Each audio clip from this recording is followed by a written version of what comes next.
स्वागत है आप सभी का एक बार फिर से मालवा की खेती यूट्यूब चैनल पे। जैसा कि किसान साथियों आप जानते हैं कि बारिश जो शीघ्र होने वाली है यानी मानसून जल्द आने वाला है और किसान भाई कन्फ्यूज़न की स्थिति में है कि इस बार वो सोयाबीन की कौन सी वैरायटी लगाएं। जैसा किसान साथियों मैं हमेशा आपको बताता आया हूँ कि कम से कम 2 से 3 प्रकार की वैरायटी पर चुनाव आपको करना है, जिसमें शीघ्र पकने वाली वैरायटी हो, मध्यम समय में पकने वाली वैरायटी हो या देर से पकने वाली वैरायटी हो।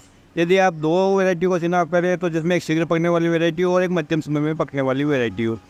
किसान साथियों आज मैं आपको इस वीडियो के माध्यम से जो भारतीय सोयाबीन अनुसंधान केंद्र इंदौर है, यहाँ के जो विकसित वैरायटियाँ हैं और जिनमें रोगों से लड़ने की अच्छी क्षमता है, जो साथ ही शीघ्र पकने वाली वैरायटियों में गिनी जाती हैं, काफ़ी सारे रोगों से लड़ने के लिए प्रतिरोधक क्षमता रखते हैं और उनका औसत उत्पादन भी अन्य वैरायटियों की तुलना में अच्छा है, तो क्यों ना इन वैरायटियों को हम लगाएं। इसके बारे में डिटेल से मैं जानकारी देने वाला हूं कि कौन कौन सी वैरायटियां हैं जो भारतीय सोयाबीन अनुसंधान केंद्र द्वारा विकसित की गई हैं और इस समय काफ़ी ज़्यादा प्रचलन में है।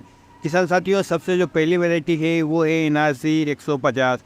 जैसा कि किसान साथियों आपको बताएं कि JS 95 के तौर के लिए अभी तक कोई सोयाबीन तैयार नहीं हुई है, यानी कि इतनी शीघ्र पकने वाली वैरायटी अभी तक कोई अन्य वैरायटी नहीं है जो 80 से 85 दिन में आपको भरपूर उत्पादन दे सके। हालांकि काफ़ी सारे रिसर्च हो रहे हैं, लेकिन किसान साथियों भारतीय सोयाबीन अनुसंधान केंद्र ने इसके समकक्ष एक वैरायटी तैयार की है जिसे NRC 150 के नाम से जाना जाता है। और यह वैरायटी अन्य जो वैरायटी है JS 95 से 5 दिन पकने में ज़्यादा समय लेती है और इसका जो एवरेज प्रोडक्शन है वो आपको इतना ही देखने मिलेगा जितना JS 95-60 का है। किसान साथियों इस वैरायटी को मध्य क्षेत्र के लिए रिकमेंडेड किया गया है और इसका जो औसत उत्पादन है वो 20 से 25 कुंटल इसका औसत उत्पादन है। लेकिन यदि अनुकूल परिस्थितियाँ रहती हैं, सही कृषि कार्यमाला आप अपनाते हैं, तो ये जो औसत उत्पादन 30 कुंटल प्रति हेक्टेयर तक जा सकता है। अब हम एक और अन्य वैरायटी के बारे में बात करेंगे किसान साथियों, जो है NRC 152। यह भी मध्य क्षेत्र के लिए अनुकूल की है, उससे भी शीघ्र पकने वाली वैरायटी का अंतर किया जाता है। यानी इसकी जो औसत उम्र है वो 90 दिन है। 2 से 4 दिन का अंतर किसान साथियों आपकी खेत की मिट्टी के प्रकार के ऊपर और आपके जो क्षेत्र हैं वहाँ की जलवायु के ऊपर भी अंतर आ सकता है।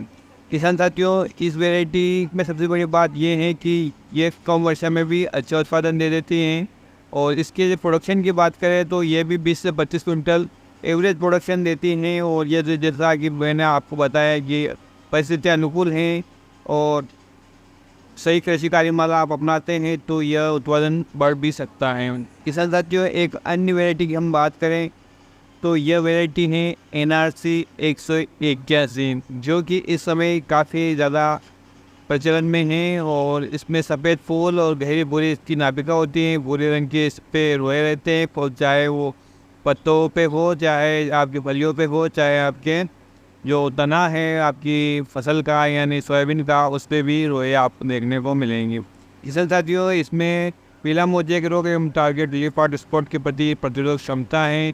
साथ ही ये किस्म राइजोप्टेनिया एरियल ब्लाइट और चारफोर सड़न के लिए थोड़ी संवेदनशील भी है।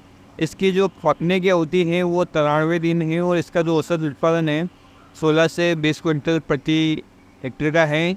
और यदि सही कृषि कार्यमाला आप अपनाते हैं, मौसम अनुकूल रहता है, तो ये प्रोडक्शन बढ़ भी सकता है।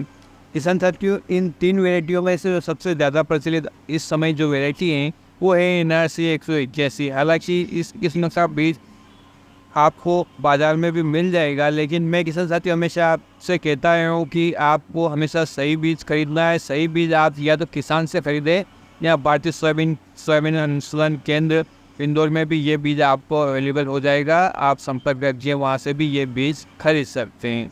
तो किसान साथियों शीघ्र पकने वाली वैरायटियों में ये 3 वैरायटियाँ हैं जो JS 95-60 के समकक्ष हैं। यदि आप JS 95-60 नहीं लगाना चाहते हैं और उसके स्थान पर कोई शीघ्र पकने वाली वैरायटी लगाना चाहते हैं तो आप इनमें से किसी भी एक वैरायटी का चुनाव कर सकते हैं। तो किसान साथियों उम्मीद करता हूँ कि ये जानकारी आपको पसंद आएगी। पसंद आए तो प्लीज़ वीडियो को लाइक, चैनल को सब्सक्राइब कीजिएगा। अन्य किसान भाइयों के हित में इस जानकारी को शेयर करना ना भूलें। फिर मिलते हैं एक नए वीडियो में एक नई जानकारी के साथ। तब तक के लिए जय हिंद, जय जवान, जय किसान।